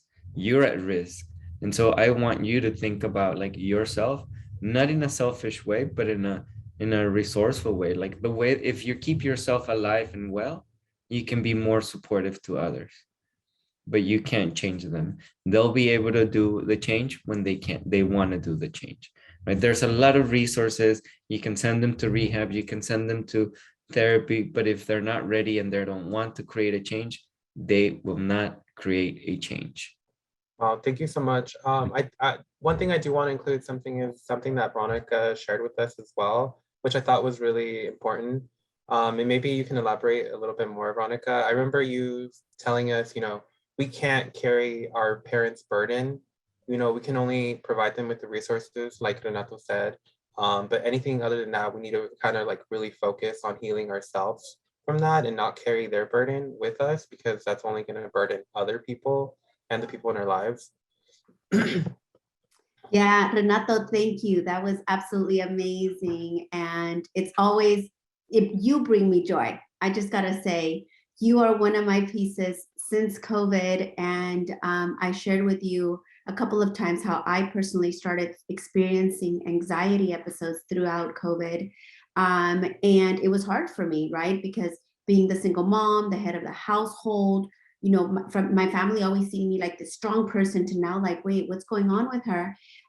But I did realize that one of the things that we spoke with Miguel and Stevie about the other night was, you know, I don't want my children to carry burden that's not theirs, right? My divorce, my father's alcoholism, my uncle's death to, alcohol abuse, to all of this trauma that has been generationally carried over. I say it stops with me, right? I say it stops now. Emotional abuse, physical abuse, just trauma overall that our family feels that when they come here that we have to be responsible for everybody's well-being. It's like my therapist tells me, who made you? Like who told you you have to carry all this burden? So today, I think, Renato, one of the things that I love that you shared so much about is that you say that we are only here to care for us, right? And we are here to be able to say, today is a new day. We start. We have a new day to start. Embrace. I love that through you and your support through social media helped me in my times when I was like, wait, what's going on with my body? I can't control it. And instead of fearing it and being angry, accept it. And culturally, it was hard because my family couldn't figure out why I wasn't that put together as I always have been. But I think from a family's perspective, to see how both my sons have grown through this experience, myself, and being vulnerable, coming out here and speaking about this, I obviously had both my voices permission to talk about it. It's not culturally accepted to tell you, go out there publicly and say, hey, my father was an alcoholic. There's alcohol abuse in my family. There was physical abuse in my family. But I think that that's part of our story, right, Renato? That when you can step up and own it and show my kids that, you know what, there's a part of that vulnerability and that story, and that who I was doesn't define me. Things don't define me. Social media doesn't define me. Even me losing my business during COVID because of all shutdown didn't define me. It's who I am in my heart, and that's who we are. So. Thank you, Veronica. Yeah, your words are really moving, and I really appreciate, everything that you do for that community also as well. But yeah, you're totally right. Our families are, I always think about the privileges that we have just by being born somewhere, right? Or the disadvantages that we get for being born in another place, right? Some of us are born citizens. Some of us are immigrants. We didn't have any control over that. Some of us were born in households of alcoholics. Some of us were not. Some of us were born in like wealthy families. Some of us were not. We have zero control over that. That has nothing to do with who I am, my value as a person, or anything at all in my life. So all of that, although it is part of my history, has nothing to do with who I am. I get to recreate, I get to, like a Pokemon, I get to evolve and be able to say, like, this is me now, and I get to own it. I understand my history. It's part of who I was. That's where I was born, but it doesn't define me. That's a beautiful journey to have, right? We get to rename ourselves. We get to be who we are, and we get to live a life full of joy, which is important, right? Every single day, we get to reshift and rechange. And shit's going to happen every day, but we always get to be like, a new challenge. Let's see what happens. Taking everything from a place of curiosity instead of a place of defeat. Let's see what happens now. Let me see what I can do with this big old problem, right? That's awesome. I just want to thank you, Renato and Veronica, for sharing this space with us.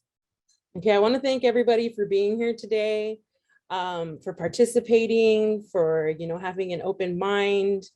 So right here you have 2 QR codes. If you're new to the summit or to our program and you'd like to know more or even join, you can scan either or of the QR codes to become an advocate if you're between the ages of 12 and 17, or you could be a mentor for anybody who's 18 to 26. So we'll go ahead and give you an opportunity to scan those. It leads you straight to an application. You just fill out that info and then we'll reach out to you to follow up. So we really hope you enjoyed yourselves. Edgar, can you please go to the next slide? We also want to take an opportunity to thank our community partners who have helped share and reach all of you youth today to share the same messages of wanting to bring you all together to better educate, to bring more awareness. So thank you to all of our community partners. And then one more special thank you.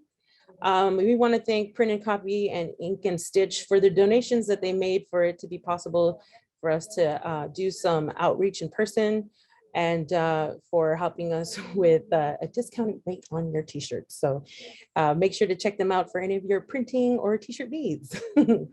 And I'm going to go ahead and pass this over to Miguel. Again, I want to thank you all for coming and joining us. Thank you, Stevie. Okay, so I also want to thank everyone who joined us and taking the time out of your day. Thank you for all your support. We hope you can use this information not only for yourself, but for others out there just to create better change in your communities and to really start those conversations, you know, with your family members, your friends, and all the community members. Again, thank you to our community partners and all the youth for their help and support. If I can just have the participants of the panel stay behind. But other than that, I hope you guys all have a great weekend. We'll see you again maybe next year for our next event. Hope you all have a great holiday.